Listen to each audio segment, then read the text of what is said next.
आज की डेट में बहुत बड़ा प्रचार प्रसार मेहंदी सेरेमनी की होता है, लेकिन इस प्रकार की कोई परंपरा हिंदुओं की रीति रिवाज में नहीं है। सो जब आप खुद को कट्टर हिंदू मानते हैं, हम अरब की परंपरा को, सभ्यता को क्यों प्रश्रय देंगे?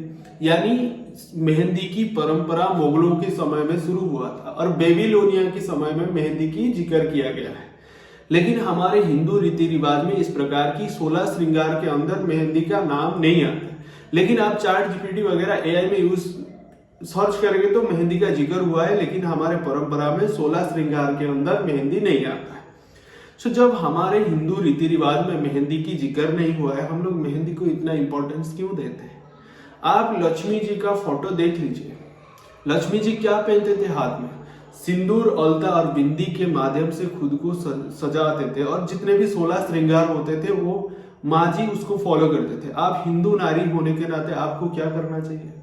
लेकिन आप कुछ भी पार्टी अटेंड करने के लिए जाते हो तो क्या होता है? अब मेहंदी हाथ को सजा के चले जाते हैं, लेकिन इस प्रकार की कोई परंपरा हमारे हिंदुओं की नहीं है। जब हम खुद को कट्टर हिंदू मानने लगते हैं, लेकिन हम क्यों अरब की सभ्यता को प्रश्रय देंगे? क्यों हम लोग मेहंदी सेरेमनी करेंगे?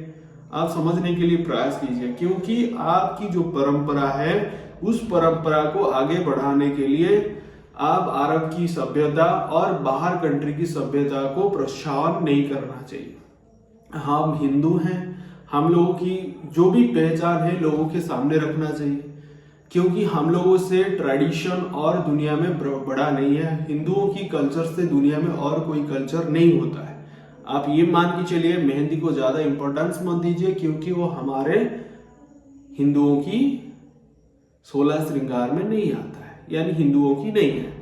मेहंदी बेबीलोनिया और मुगलों के समय में आता था, और मेहंदी का ज्यादा यूज साउथ अफ्रीका के लोग यूज करते हैं, क्योंकि हेना नाम की एक वृक्ष होता है और उसी पत्ता से मेहंदी बनता है, जो हमारे कल्चर नहीं है।